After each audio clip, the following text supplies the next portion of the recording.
Well, hello and welcome to The Real Bottom Line. It's a special episode because it's number 100. Yes.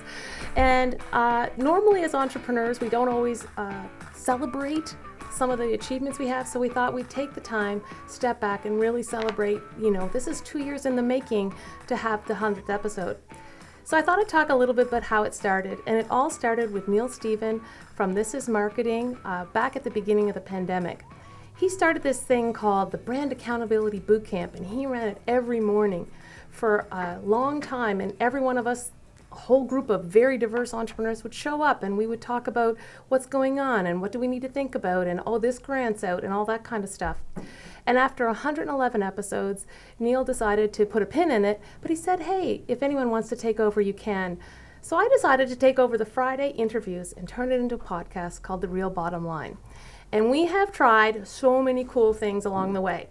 So, for example, we started out with an audience. So for the first 6 months, every Friday morning at 8 a.m., we went live. And we had guests from all over Canada, so I felt so bad for some of them that were up at 7 in the morning in Toronto to actually talk to us about whatever they were doing and to teach us some lessons. And then we morphed into, let's just tape them and do them whatever.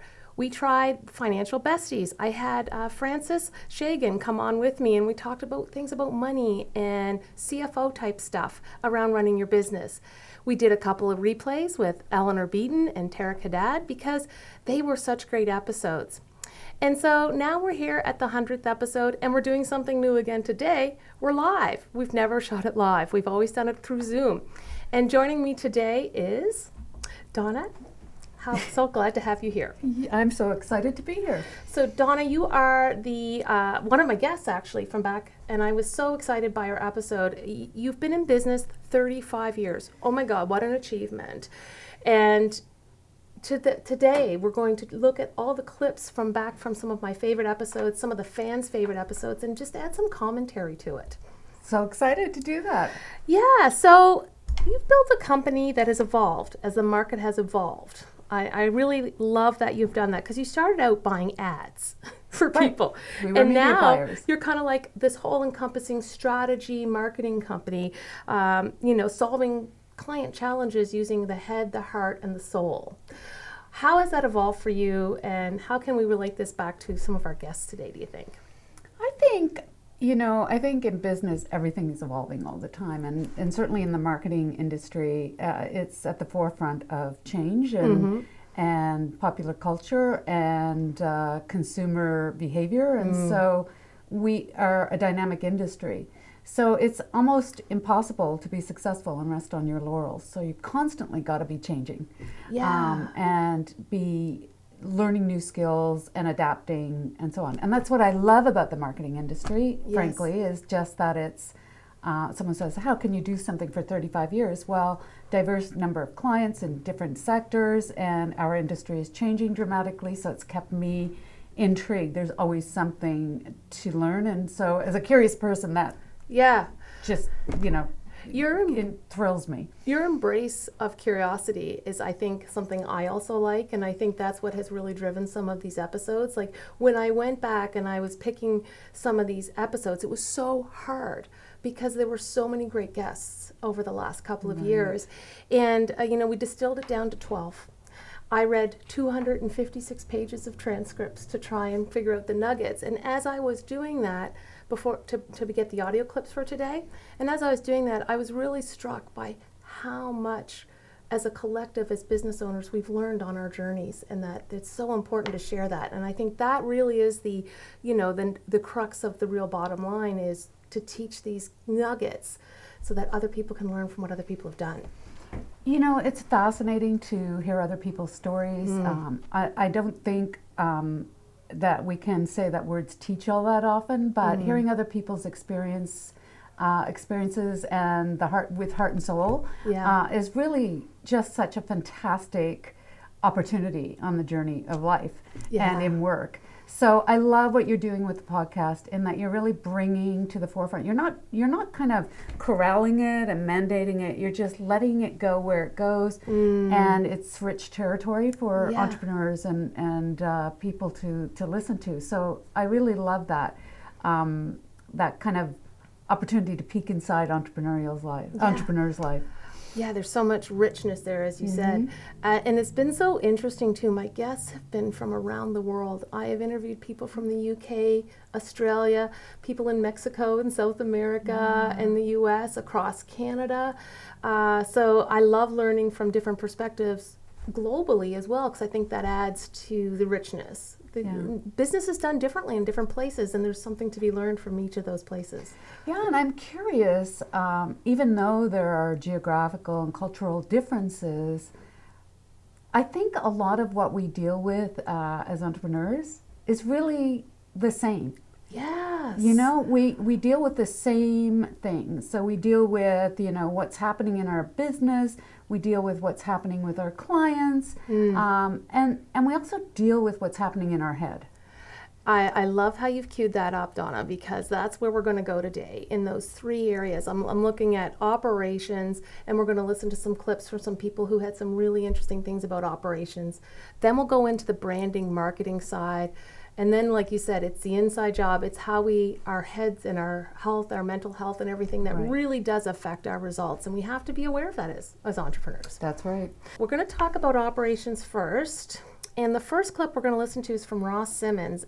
Ross is a genius in my mind. And even though we're on operations and he's in marketing, we'll hear a little bit from him again later on in marketing, but he's building a virtual company. So his foundation marketing is all over the world. His employees are all over the world. So I thought we could listen to this clip and just talk about what it's like to have a hybrid or virtual organization. Yeah, I'm a big fan of Ross's, so I'm looking forward to it. Nice.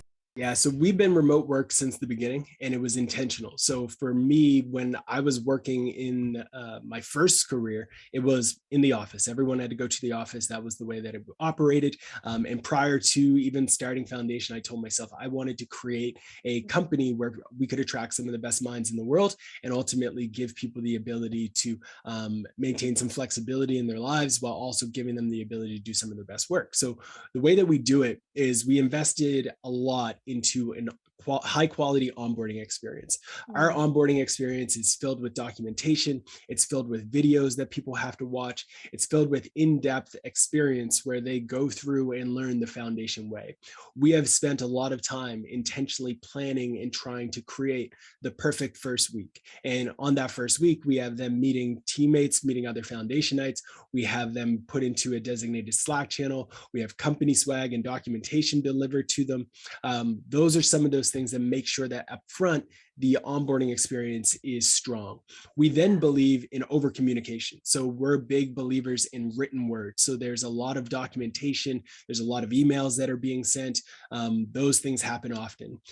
As any CEO and founder would know, you also have to repeat the mission and the vision and the goals over and over again. And we do that. We have transparent documentation that showcases our goals, where we're going, our metrics, KPIs, all of that is transparently shared.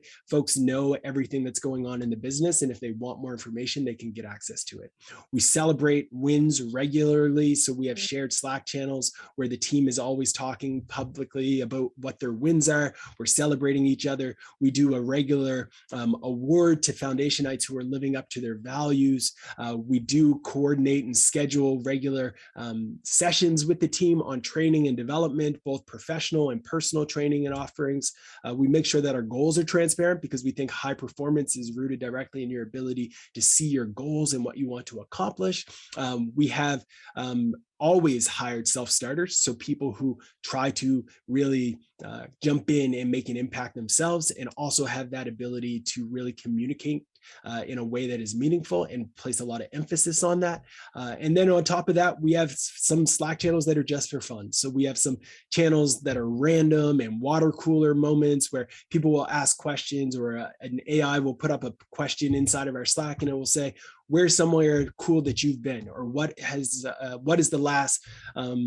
was the last sweet that you ate? And then people will have conversations about that. And then we also have a pets channel where the team about the cat videos, where everybody is always talking about pets and cats and things like that. So there's a lot that goes into it, but I would say the biggest thing is being very intentional. A lot of people kind of just were forced into remote and didn't think about how to do it.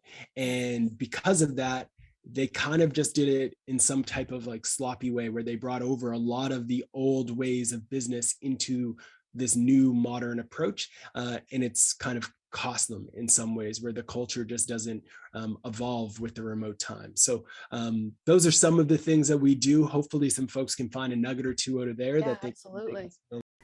Well, what struck me there is when you talked earlier about how there's a lot of commonalities no matter where you are about business. Business is about people. Right? And when we look at, and you talked about the old way of business, like the old way, and he's talking about a new way. Right. Really, we are, I think the pandemic forced an evolution in terms of what does work look like. You know, it's interesting during the pandemic, you know, there was a lot of talk about borders. And I think the virtual borders or the guardrails we had up in business, they were taken down. I think, you know, I know my team was ultra productive during the pandemic, although we were working remotely we've been working remotely, had a hybrid situation before the pandemic.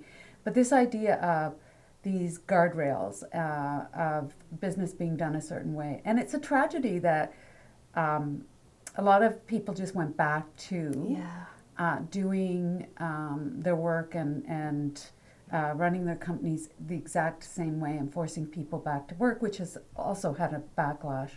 The other thing I loved about Ross's clip there was, you know, he talks a lot about, you know, how they celebrate, they have pets, they over communicate, they collaborate, and it's all culture. Yeah. And it's very clear that he gets people, and he gets what you know, being an inclusive environment is all about. Just his intentionality and his kind of details around his onboarding process. Culture is extremely important, and I think more important now than ever. And we kind of gave it a nod before the pandemic, but I think we're actually taking it much more seriously now. I think that's so important, and I think the other thing that I really liked is it's almost like it's about bring your whole person to work, right?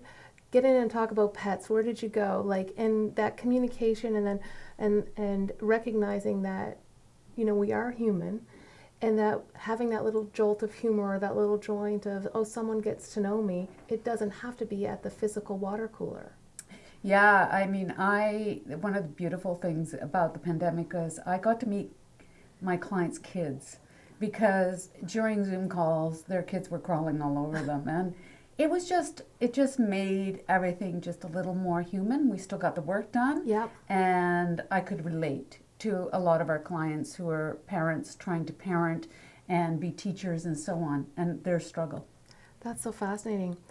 Well, our next clip features Shelagh Cummins, and Shelagh is a business coach and trainer out of Toronto. I met her years ago, and I actually did some coach work with her for about a year, and her company is called The Founder of the Road to Seven. And she also has she's been very passionate for a while now about women entrepreneurship and the financing of that. And she's actually started now a microloan program so that women entrepreneurs have a place to go when the traditional foundations won't serve them. So that I think this speaks to my heart. Awesome. Well, and she's going to talk a little bit about hiring, and she had a perspective that kind of blew my mind. And that's where the beauty of running your own business is. We know we need to have systems, but we need to build these systems based on the universal truth of what that system needs to do. And then we adapt it to how we do business and how we as people work. You know, you have a different work style from me, who has probably a different work style from Melanie, from Kelsey, from Christina, you know, and as a business owner, one of the perks is you get to do it your way. For ways that work with what your zone of genius is. With who you are, with your style, with your strengths, with your visions. You know, we were talking about hiring, and not everybody has to hire the same way. No. Like you do what you need in the moment. And we as the business owner, I think it's important that we look at all the options, but ultimately we get the final say.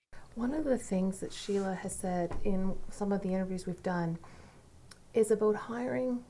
at a strategy level versus a tactical level. And it kind of blew my mind because every time I've been looking at who do I hire next, I make a list of things that I don't like doing or I'm very bad at, and I'm going to go, that is who I'm hiring. They're going to love doing this stuff, right? And she had this comment around, if you don't hire at the strategy level for those people, you're still going to have to manage them. So they're still taking up that stuff that you want to get out of your head is still in your head because you're managing it. So to hire people who are smarter than you. Always. I always try to hire people that are smarter, but sometimes in the more junior hires, what we're looking for is the same thing that Ross has talked about, is that entrepreneurial mindset, and so people who are self-starters, because I agree with Shelagh that you want people who can think broadly so that they can see the whole picture, so that you're not having to coach them through every tactical step to get where you're going. I also agree with her on the customization of your business. There is no one size fits all for how you should run your business. There's no one size fits all for, I think, all of the social constructs that we have in our society, whether it's marriage or sexuality or whatever. There's no one size fits all. So finding yours and helping your staff to find their kind of leadership style is very important. I moderated a panel one time with two business leaders, and they couldn't have been more opposite. One was, listen, we're going to consult with everyone, we're going to do everything, and it's very collaborative. And the other guy was like, listen, I just tell them what to do, they go do it. And what was interesting is they were both highly successful. Their businesses were booming. And it was just like, the epiphany I had is, you have to hire to match your style. Right. And not all styles are right or wrong. Right. Is what I took from that. Now the next clip is going to feature Laural Carr, and Laural is she runs in pagination, and she's having 35-year anniversary as well. Congratulations, Laural. You know how hard that is. It is. I'm only at 17. I'm only halfway there for you guys. And so she has some great perspective on building methodologies. You mentioned something I think that's critical to productization of a service too, is almost defining your methodology of how you're going to deliver that product now. And that's where having someone with a 3,000-foot view can help, because often we don't see we don't see our customer journey. We don't see the steps that a customer might go through in order to make the decision to engage. So part of what we do is break that down, and how are you going to address that, and how are you going to give comfort or understanding to the customer that you are going to take care of all of the aspects of what you're delivering. So you're not just delivering a one and done solution, because there's often you get to a certain point, and then there may be another, then there's the next step after that, and the next step after that. Not that each step isn't valuable in itself. Yeah. Coming up with being able to see the methodology, or being able to streamline the methodology, is really important, because often we see people doing something we call meatloaf. They keep doing the same thing they've been doing, year after year, and they don't remember why anymore. And that we call it meatloaf because of the award-winning Meatloaf story, where the granddaughter wins the blue ribbon prize at the fair for her meatloaf, and in an interview, she's asked, so why do you cut it in half before you bake it? And she goes, oh, I don't know, I'll ask my mom. And her mom says, because your grandmother's oven wasn't big enough for the whole loaf. And so we all do this, right? We all do things that we have been doing and have forgotten why we're doing them. Oh my gosh, Laural is bang on the money there, isn't it? And that just goes right back to your comments about social constructs and how we run businesses. We have to sometimes go back and examine, why do we do it this way? Yeah, I think it's human just to get up and even if it's not working, the best to just keep going through the motions and trusting that, I'll that'll get me to where I've always been. Right. But I think challenging ourselves to ask the question why. I know in my business, I invite everybody to say, look, if you're doing something and you see a better way, step up, talk about it, because, Absolutely. Whoever, that process may have been developed quite a while ago, things have changed, so on. So rewarding, people who think differently about problems, I think is important. And then that goes back to the culture, because you need to create a culture where someone is okay with challenging status quo, Absolutely. which is tough. Has to be trust. There has to be Yeah. trust in that. And I think that's what Laural was talking about even with her clients. That sense of trust builds collaboration, builds success. And I think that goes back to go back to the original methodology point. I think having a tried and true step-by-step process doesn't mean that cookie cutters come out. It just means that it's going through the same steps, and it can be a completely custom output for that person, but it's the step-by-step gives the people comfort, the client comfort that hey, we're going to do this, then we'll do this. And apply that to their unique situation. And then the other side of that for the people doing these steps or involved in this process is sometimes they cannot be connected to why in a process that's delivered to them. So this is the way we do it, and unless we can connect people to the why, they can't really build a better mousetrap or help build a better mousetrap. So that why is very important. That's so fascinating. Our next guest that we're going to clip is Cynthia Mason, because once you've built that better mousetrap, you have to do something to protect it. And Cynthia is a trademark lawyer who has her own firm. She's originally from Dartmouth, but she's in Ottawa now, and it's Mason Law. So let's listen to Cynthia. What is the difference between a trademark and a copyright? And when should I care about either one of them?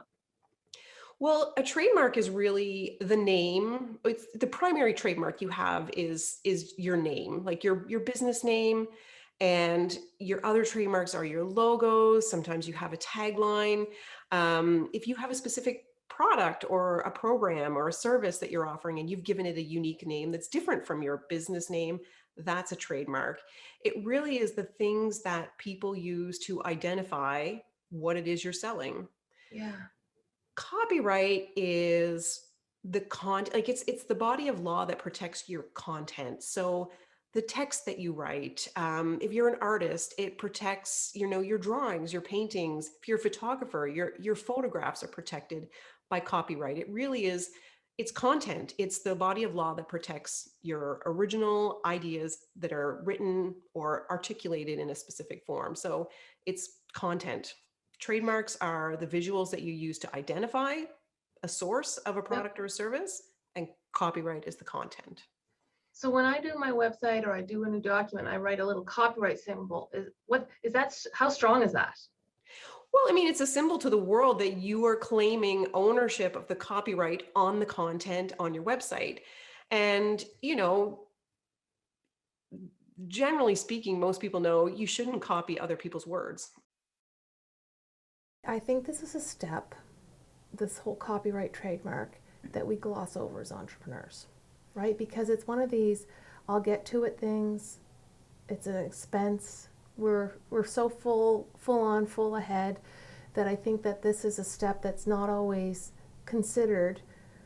And I think when we do it right and do the trademarks and things like that, we're actually building a more valuable business, because now we have intellectual property. Yeah, those assets are, they're part of a higher valuation for your business, for sure. Yeah.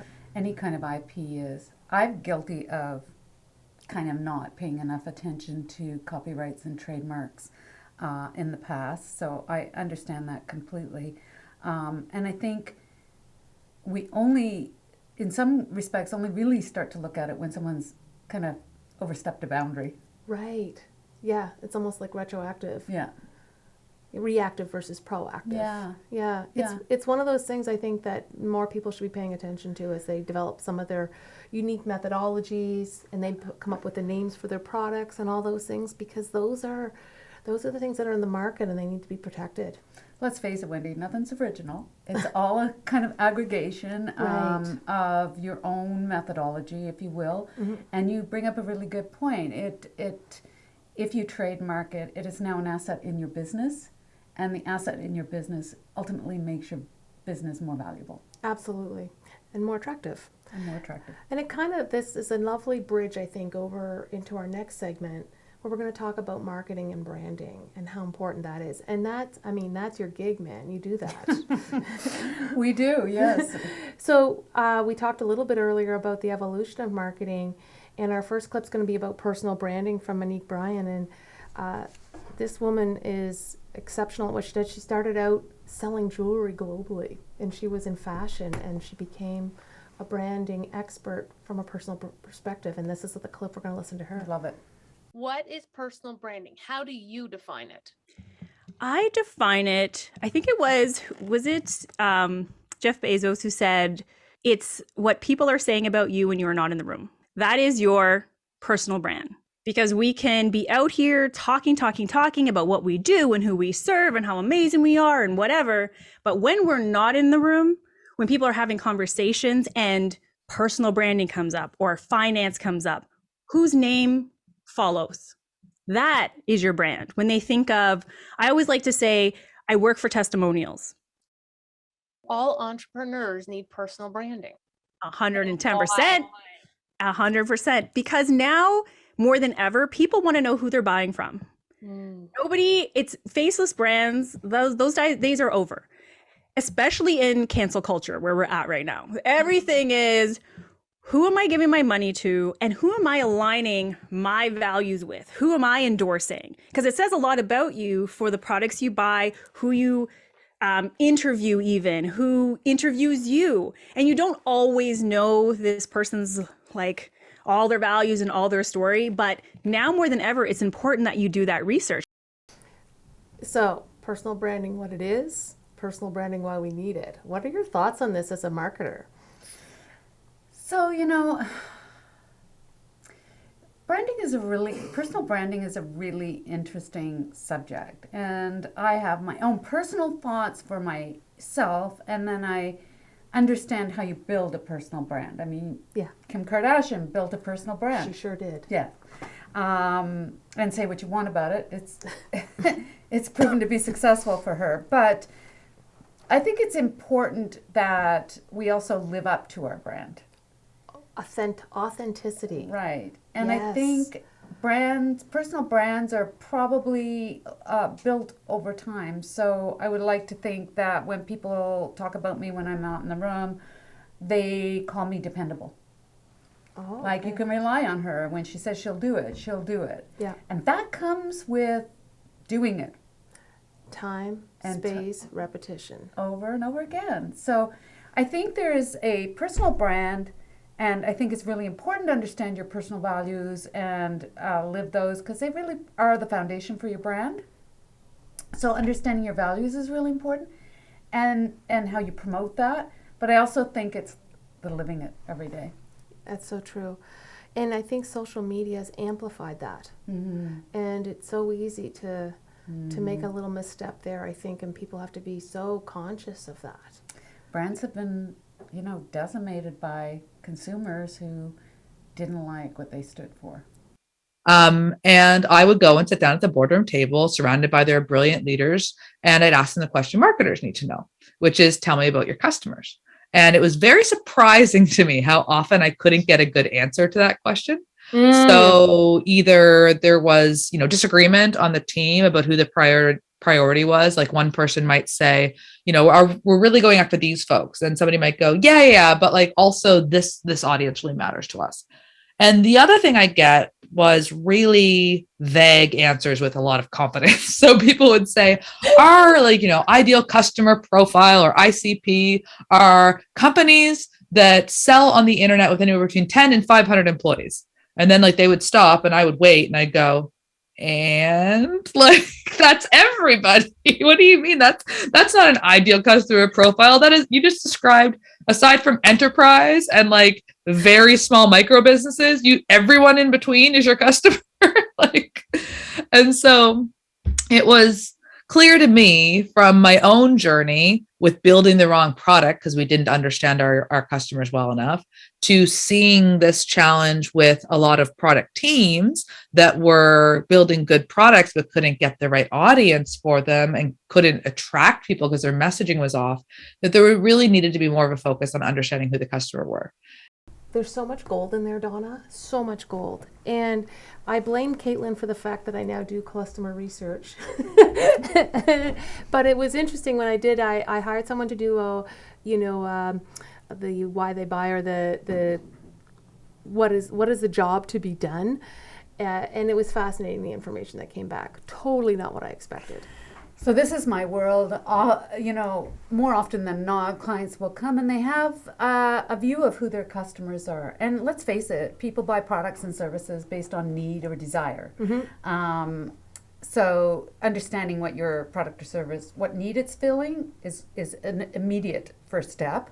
But they have often a one-dimensional view of their consumer, as opposed to you and I might both like luxury vehicles, mm-hmm.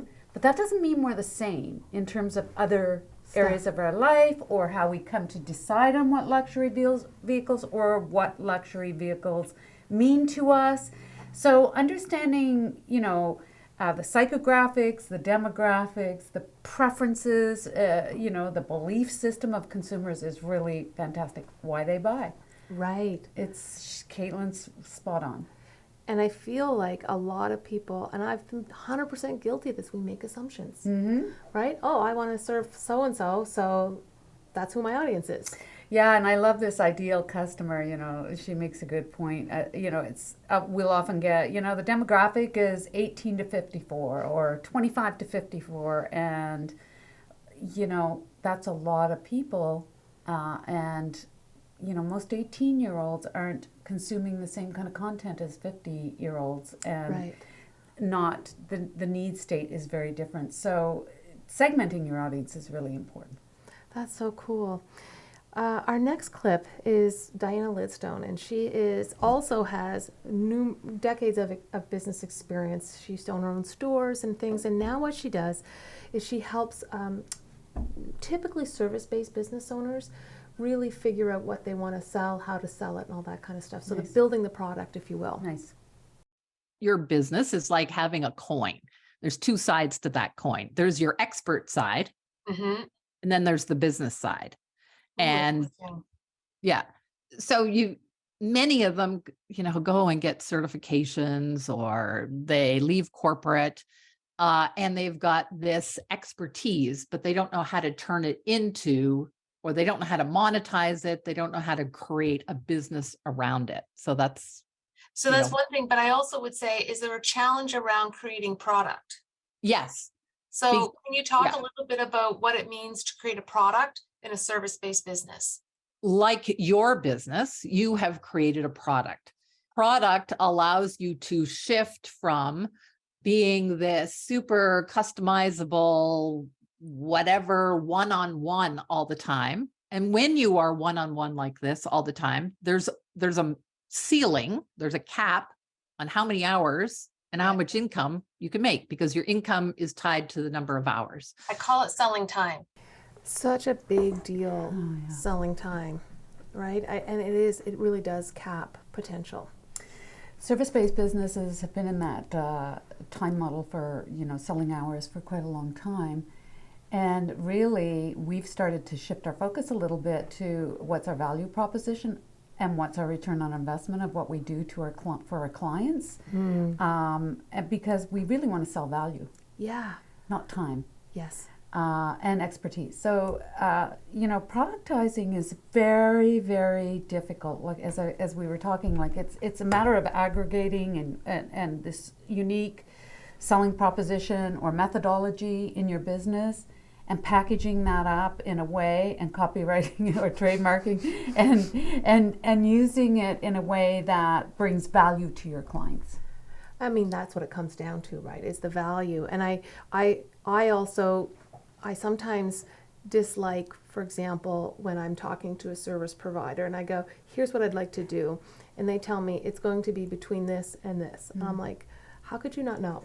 Right? Like, give me a number. I'm actually, and I know that sometimes you'll win and sometimes you'll lose, but as long as you win more than you lose, it should be a wash. But then I have cost certainty. Yeah, sometimes specifically with professional services, it gets hard to estimate if you don't know the client, because you don't know how much time the client requires. Fair enough. So that could be some of it. Yeah, but definitely I think as a service offering, if you can get to that can really make your business easier. I find that it also takes some of that onus away because you're selling a system or a product versus yourself in a service-based industry. And you know, Wendy, if it's arranged, break it down a la carte. Right. For the client, so they can understand what the cost is associated with each of those kind of things that you're presenting. And here's how you can affect the price as a client. Exactly. I mean, that's the thing about collaboration and clients. They have a part to play in relationships. And we've gone from this, and I think you can see this in client service and customer service throughout the world because of talent shortages and so on. We've gone from just expecting kind of that service to be there for us all the time and taking some of that for granted and the customer being the recipient of it. But it really is a relationship. It can be transactional, like when I go into a retail store, or it can be much more much deeper if I'm in a long-term client relationship. Yes. But the client has impact on the cost a lot of the time. Absolutely. And helping them to understand that's really important. Yeah. So we've talked about knowing your client, having a system, and now we're going to talk a little bit about how to promote that. And we've talked about some marketing, but Paul Fitzgerald, he's actually a public relations guy. Nice. And his company is Salt and Pepper Media. He's out of Toronto, and he has a fascinating perspective on that. Great. I tell any client, put yourself out in the newswire, get on the mom and pop blogs, and of course, always shoot for the big outlets, but take whatever you can, because once people Google in your business and they see you on Google the first couple pages, they're not only going to engage more, but they're going to buy. The thing that came up for me here was quality, not quantity, because I think we sometimes say a national publication might actually be more valuable, but you have some great stories around how small niche publications generated fantastic return on investment. Tell me a story, Paul, in this area. Yeah, well, I was working with a company that had invented a mouth guard. Well, this is my first gig, being solo. And I put out a news release, and there was a small publication. It was like an engineering publication that wanted to cover it and wanted to interview the dentist. Now, the dentist at the time was very reluctant because, of course, we all wanted CNN and ABC. Yeah. It's kind of like this little newsletter, email newsletter. It was an engineering newsletter. Had, I think, 272, let's just say 300 for argument's sake, subscribers. And of course, I had put the news release out, sent it to all sorts of different places, including this little engineering publication, which, by the way, was out of Massachusetts, Boston. And so sure enough, I got a call from the editor of the publication, and he said, look, I want to interview the dentist. So I went back to the dentist, and he's like, no, I don't want to I don't want to do this. Like, what a waste of my time. I said, no. This is our first rodeo. It's good training. Yes. Let's see where it goes, right? No. He came so close to firing me. He was so mad at me. Anyway, I talked him into it. He did the interview. It was on a Monday or Tuesday. It doesn't matter. But the following weekend, the newsletter had gone out on a Saturday with the news, like, here's an invention, here's an invention, here's an invention, here's a mouth guard. So sure enough, Monday rolled around, and I got an email from a gentleman, from one of the subscribers, the email subscribers for this engineering publication. He's like, hey, I read about this mouth guard. I see you're the PR guy. He goes, by the way, I'm the sports editor at the Boston Herald, and I know Manny Ramirez, and we'd like to have him try it. If he likes it, we'll do a story and we'll put it on the front page of the sports section. So sure enough, Dennis went down, fitted Manny Ramirez. The reporter did the story, ended up on the front page. And from there, we went to the LA Times. We went to NBC. We went to morning shows right across the country, of course, with the different dentists offering it in different markets. So that had catapulted. That took us from zero to hero within a span of 2 weeks. I love that story It's a for great so many story. levels, right? I think from a mindset perspective, it's about being open because you don't know where the opportunities are going to come. Yeah, you're absolutely right. It's a fantastic story. Never would have dreamed it. Probably, Yeah. easy to shut down. Mm-hmm. Kind of, oh no, that's not going to work. And good for them, good for him. I mean, it's an amazing story. I think, earned media is really important. But I really Can agree you with you. define earned media for our Earned media listeners? is not paid media, so you're not paying to have it. So it's earned. Your name is out there, and it's been earned based on Something you did, merit. yeah. Let's say. But I do really agree with your perspective of quality over quantity. Yeah. And consistency. So if you're all over the place, then it probably has less impact than if you're very directed about how you get that Right. earned reputation. Do you think it's harder to get earned now? I think in some ways it's much easier because of the democratizing of social media channels, if you will, or media in general. So easy. Yeah. Well, our next one, we're going back to Ross again. Nice. We both love him. He's evangelical about the distribution of content. And so he has such a great perspective, and he's going to share that now. What does distribution mean for your content that you're getting out there into the world? Right. Yeah. So we're on this podcast right now and somebody's listening to us in their ears. Amazing. That is great. But for a lot of times when people press publish on podcasts, they press publish on a new blog post, they press publish on something, the piece lives and dies the day in which it goes live. It just goes live. They expect the world to hear it, and they expect that that's going to turn into something amazing for their life and career. Sometimes you get lucky, and sometimes that will happen. But more times than not, what actually drives results from this asset that you've created or worked on is the actual distribution of that thing. For years, content marketing gurus have preached about the importance of creating content. And yes, it is important to create content. But when you create that content, you also have to distribute it. You have to share it on Twitter. You have to share it on LinkedIn. You have to put it on your Instagram story. You have to find that subreddit, that Slack community, that Facebook group, that network community, and inside of your email signature, inside of a newsletter. You have to spread it so more people have the ability to get access to it. But for some reason, a lot of creators don't do that. They believe that the goal is to just create something, and they get brownie points and excited about the idea of creating something, which I get. I get it because creation is hard. Creating is very difficult. When you go from a blank canvas to actually producing something, it gives you joy and gives you satisfaction.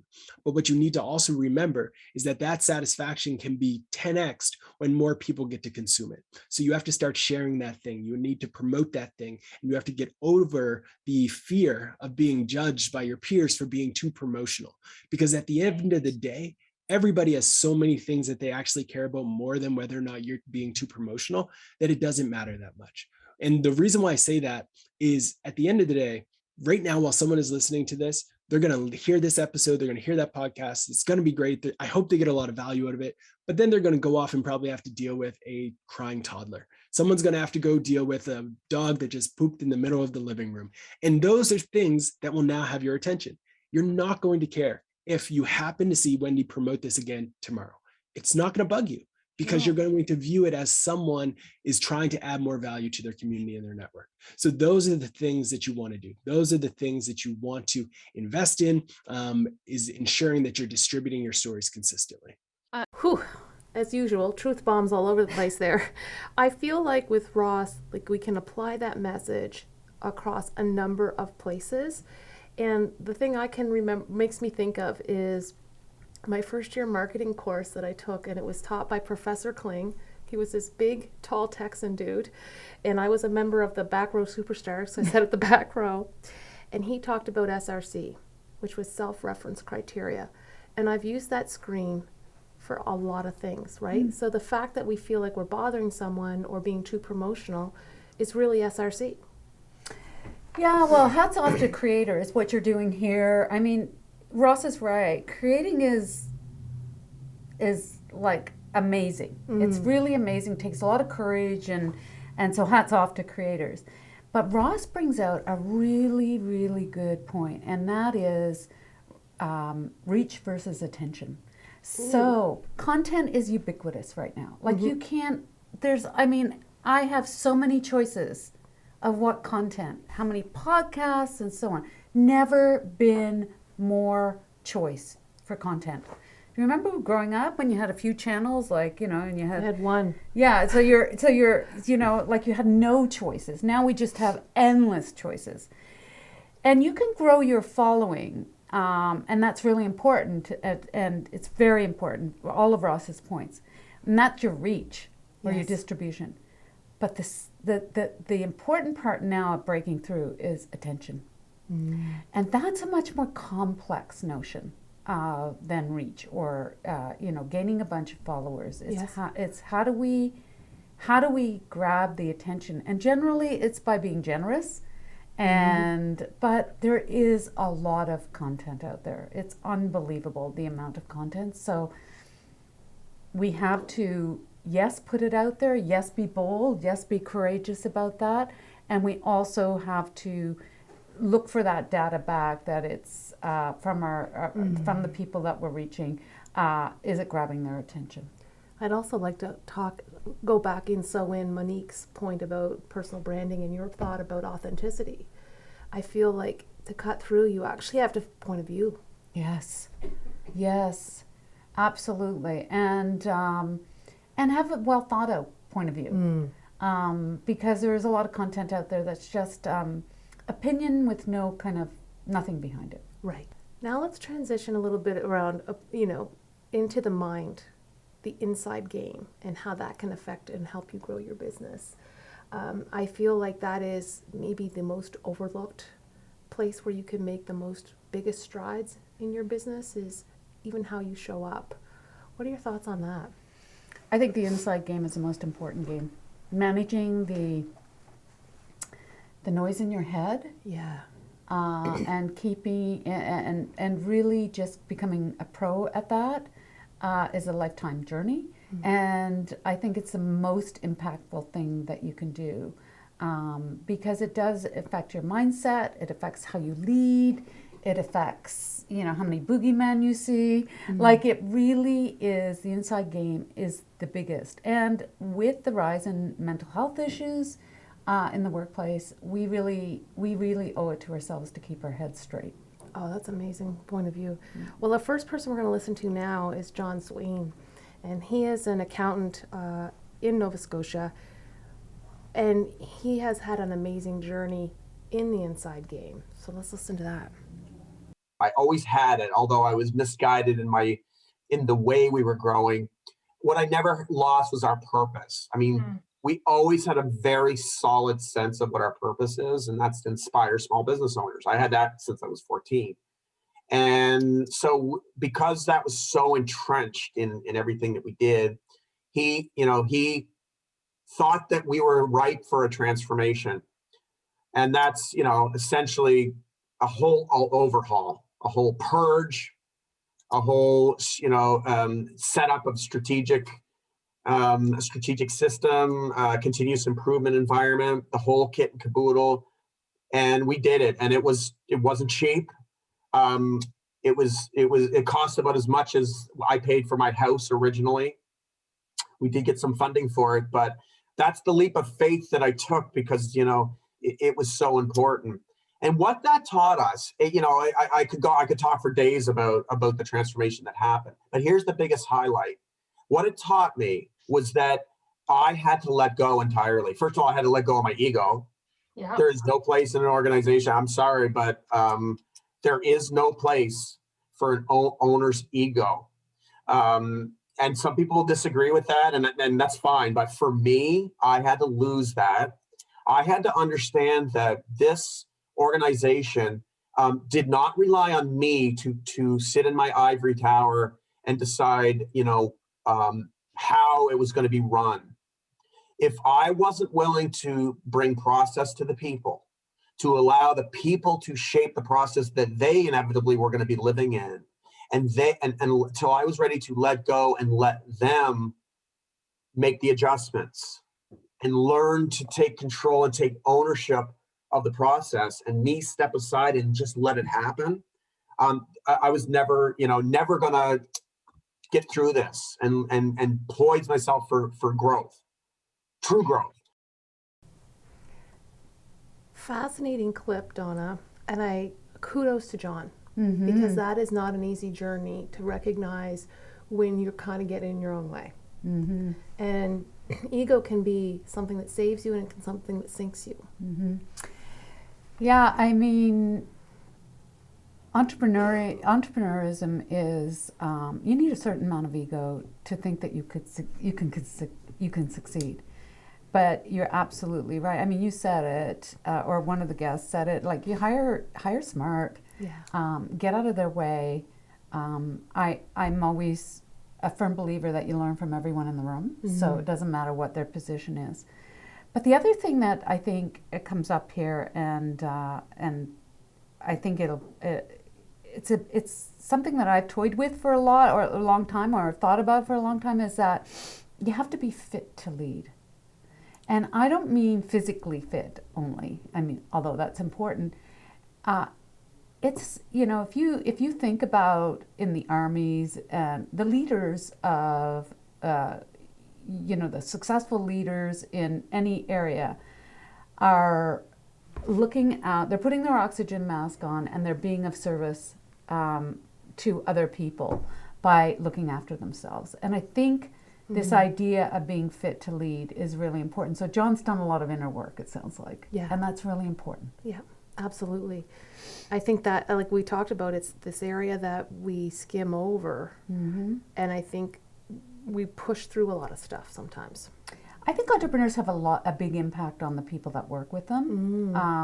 Entrepreneurs don't always color inside the lines. And so just building your awareness of what that impact is. Absolutely. Yeah. Our next clip is coming from Teresa Easler, and full confession, she has been my strategic coach. So I've known her for over a decade now. She actually is going to be the winner of Longest in Business, so she's over 40 years now. Wow. Oh yeah, and she's smart, and she's all about communication and, just being around so many entrepreneurs. She's learned a lot of lessons. I bet. One is that there are no mistakes, and don't be afraid of making mistakes, and don't be afraid of failure. Because That's huge. You work in finance, and we'd all like to think that when we invest, it all just goes in a straight line up, and it doesn't. Business is tough. It's hard work, and there are sleepless nights, and it's not just all fun and roses, and it just works out according to plan. Anybody who's in business has setbacks. Anybody who's in business has times where it doesn't go according to plan. So the lesson is to embrace that. It's not easy and it's not fun, and to persevere, because oftentimes it's the last man standing who wins. What is it? You don't fail unless you don't get up the last time? Yeah, just keep getting up. Just keep getting up, figuring it out. What's my next thing when it looks like there are no options left, find the option. You just don't give up. Keep working at it. Great coach. I love that talk about embracing failure. I like to look at mistakes as learnings, and I've always tried to position that in my head that, oh well, that didn't work, it's just now I know something that didn't work. Was it Einstein that said I've got 1,000 ways that a light bulb doesn't work now? Yeah. I think it's a really healthy attitude, and as a recovering perfectionist, and we talked about this at the beginning, you and I, about perfectionism and how it can get in your way. I think this idea, and it's supported in a lot of mainstream media, that we're supposed to be really good and smart and perfect, and mistakes are very important. And I think once we as leaders embrace our mistakes, people around us are open and freer to access their full toolkit. Right. Because they're not afraid of making mistakes. And I would say it's taken me a while to get that as well. And I love what Teresa says about, just trying to figure it out. I think most entrepreneurs are building the boat as they go. Yeah. You know what I mean? So, and I think that's important because entrepreneurship is also a creative process. Yes. It's very different than, maybe painting a picture. But in my mind, one of the most creative things that I've ever done in my life has been what I've done in creating and growing my business. It's my canvas. Ooh, I love that perspective. And perseverance, I think, is one of the key hallmarks of being a good entrepreneur. Yeah. Because like she said, the road isn't always smooth. Yeah, it's easy to be a good leader when things are going right. And that's an adage from my dad. He taught me. It's easy to be great when things are going well. It's your true passion, your true grit is really tested when things aren't going well. Yeah, and I think that's an important thing to look for in employees too, that can handle a little failure. Yeah. That's so interesting. Yeah, she had a lot of good things. Our next clip is coming from Michael Devenney, and he's local. He's a good friend of yours, I believe. He is a good friend of mine. And I loved talking to him because he was just so open and transparent. We've talked a little bit about mental health, but he is so clear about what his journey in that area is, and that the research he has done has shown that as entrepreneurs, a lot of us have had mental health challenges. I think Micah has been on the forefront of mental health and entrepreneurship in terms of the data. And I have to say, I'm going into this clip a little biased because in terms of courage, he's probably the most courageous person I know, given what he's had to deal with. And he's probably one of the most knowledgeable, well-read, and heartfelt person I know too. He's truly, truly a vulnerable, he just allows that vulnerability to come through, and that takes a lot of courage. Sure does. And the Mindset Project was to find out, was it just me, or is this something a lot of other people go through? And I went into the Mindset Project to really understand entrepreneurs and mental health and how it affects their decision making. And when I look back, I would say that I did not know what I was doing. But I've been a researcher and an analyst for years, so it wasn't that bad. But the biggest, I think, accomplishment is we had 437 entrepreneurs take an hour out of their time to complete a survey. Mm-hmm. And what came through that loud and clear was I was not alone. And this was something that was prevalent and that people were not dealing with. So the big number, of course, was that 67% of all entrepreneurs will have some form of mental illness during their working years. So 2/3 of us will experience this, and more than a third will not deal with it. And what does that mean, not deal with it? They won't seek treatment. They won't talk about it. A lot of what I heard was, no one will understand. The life that I have, no one's going to get it. And going to a therapist, going on medication, whatever it's going to be, not going to change things. So there's just so many people that continue just to put pressure on themselves. And originally, it's still the largest study ever done in the world on entrepreneurs and mental health. So I'm quite proud of it. Well, first off, thank you, Michael, for having that courage and the tenacity to push through for his stuff, get his own treatment, but also to be open and transparent about that journey and how other entrepreneurs are on that journey as well.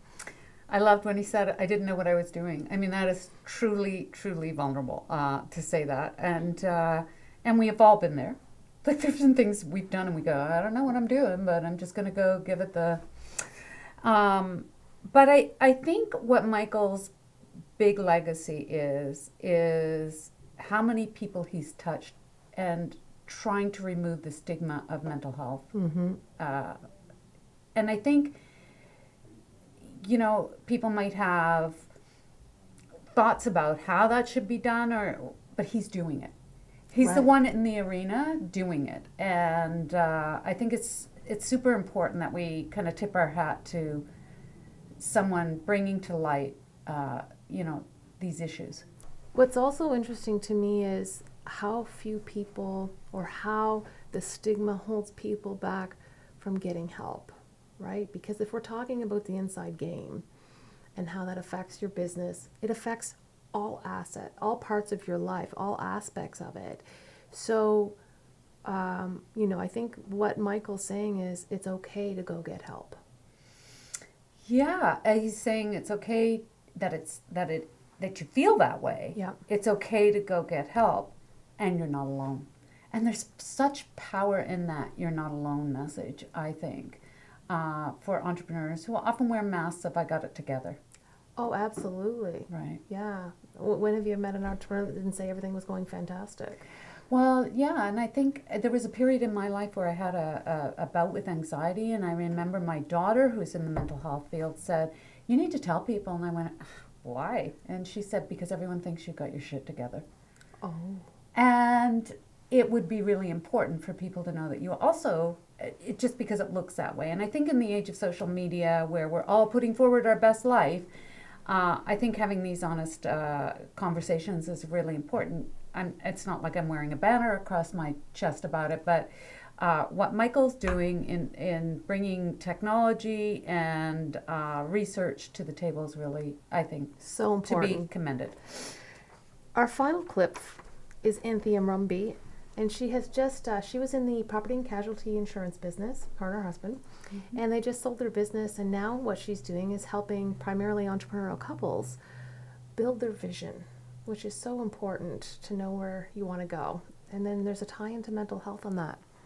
It became part of the conversation. It became part of the, and the vision statement for us, and the way I create them now when I'm working with entrepreneurial couples is it's 1 to 2 pages. It's several paragraphs. Oh, okay. Yes, it's not a one-liner. It's, there's some meat to this thing, enough meat that there is clarity without it becoming an entire book, right? That it's not a manifesto. Yeah,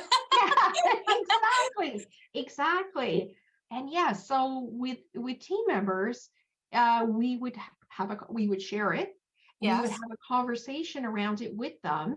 Mm-hmm. And then we would ask some questions. For example, how is this vision meaningful to you as a potential team member? And how do you see yourself contributing to what it is that we're creating over the next 3 years? So did it become a tool for not only attraction, but maybe weeding out folks that didn't align with that vision? Very much so, because you could tell if they didn't, just how they engaged in the conversation, whether it was really, were they aligned with it or not.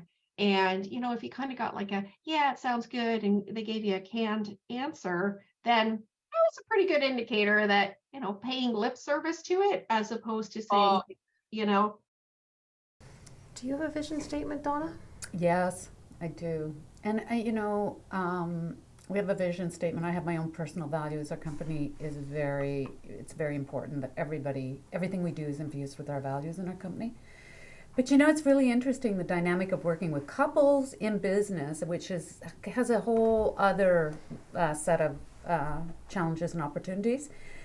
But I think I love what was said there, because she talked about the North Star.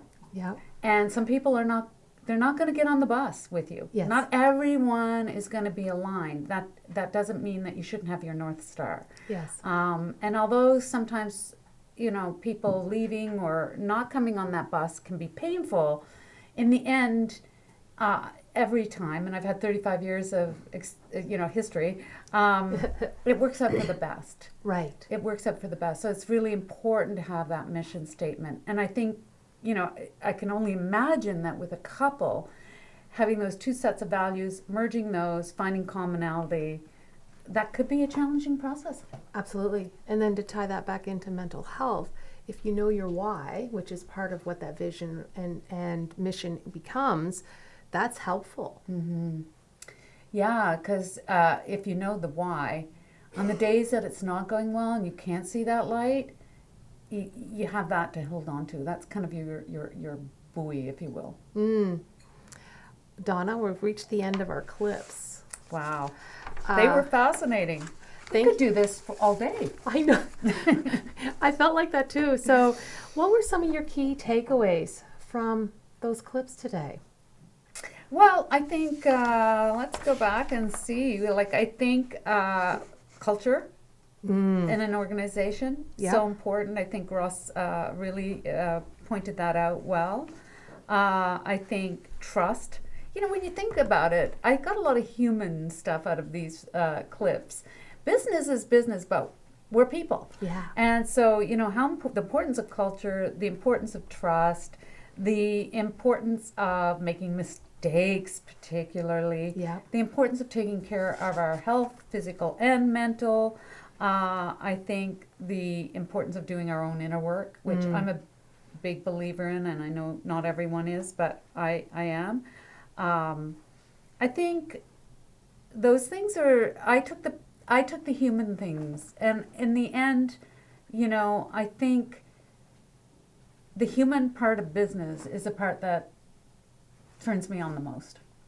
It is the best part, isn't it? Well, I have to say that the humans I got to meet doing 100 episodes were just fascinating, and I just loved talking to them all. And the things I learned from them as I went through, you know, when you go back and reflect, wow, I was so lucky that they blessed me with their time and sharing their stories. Would you mind if I interviewed you a little? Yes, go for it. Okay. Oh no, I don't mind. First of all, congratulations. Thank you. Like, it is astounding and really, really an accomplishment to do what you've done in terms of persevering through 100 episodes and really bringing that rich content to all of us. So thank you and congratulations. Thank you. I'm kind of interested in your why on this podcast and why it was important for you to do this. Well, it's interesting. I think I love stories. You know, when I look at my favorite kind of book, once you get past the mysteries and the fiction, but on the nonfiction side, I love biographies. I love reading about people's stories, you know, and part of me sometimes wonders, you know, in my typical content or my typical very loose approach is I want to know, how did you get into business? How did you end up here doing what you're doing? And that was almost my favorite part, because I love those stories, you know, and when I'm sitting with clients or with people, sometimes I love hearing how they met. Yeah. How did this start for you? Like that to me is the nuggets, and sharing those, you know, I think then other people get to hear other stories, and you know, that's what everyone talks about now, is it's about stories. And now to be able to help other people not only share their story, but hopefully amplify what they are doing to a greater audience gives me a lot of joy. I love where we are right now in terms of coming back to storytelling, to the art of storytelling. And what you've just said is you love the humanity of it, and I love that. That's why I tune in, is to hear what's their journey like, and what can I learn, but also how's our journey been similar, and how's it been different? Right. Yeah. And I often I don't script the event, the podcast hardly at all. And for some people that can be a little stressful, but for most they just go with it. And I said, I don't know, you're going to say something and I'm going to want to go down that rabbit hole. Yeah. So I want the total freedom to go down that rabbit hole. Good for you. Yeah. I love that. So, Wendy, what have you learned? Give me 3 things you've learned through this process. Oh my goodness. Well, we'll go back to the basics, right? Consistency is key. Having a methodology, and I think the third thing is just being open with zero expectations. So when I go into a conversation on the podcast, I try and go in with, I'm not trying to steer this in any particular way. It's going to unfold as it was meant to unfold, so just being open to letting that happen, and then bringing out the key parts of it for people. I love that trust. Yeah. That's so great. So what makes you want to keep going? Oh, well, there's more stories to be told, Donna. There's more stories to be told. And I think that leads nicely into our next evolution, the next thing we're launching, it's going to be called the Elite Business Community. And what we're going to do is have a community of business owners. Once a month we'll meet. There'll be an educational component. Sometimes that might be me, sometimes it might be someone else. And then we'll dig into those concepts, but we'll also get to meet other people. So it'll be more of a learning / sharing / get to meet more entrepreneurs and hear what they're up to, but in a more, live, workshop-y type thing. Oh, I love it. I love it. Yeah. That's fantastic. Thank you for inviting me to co-host this very memorable podcast with you. Oh my gosh. You're an inspiration, and I'm honored to be here. Oh, well, I'm equally honored. And I think the real bottom line here is there is a lot to learn from other people's stories. Agreed.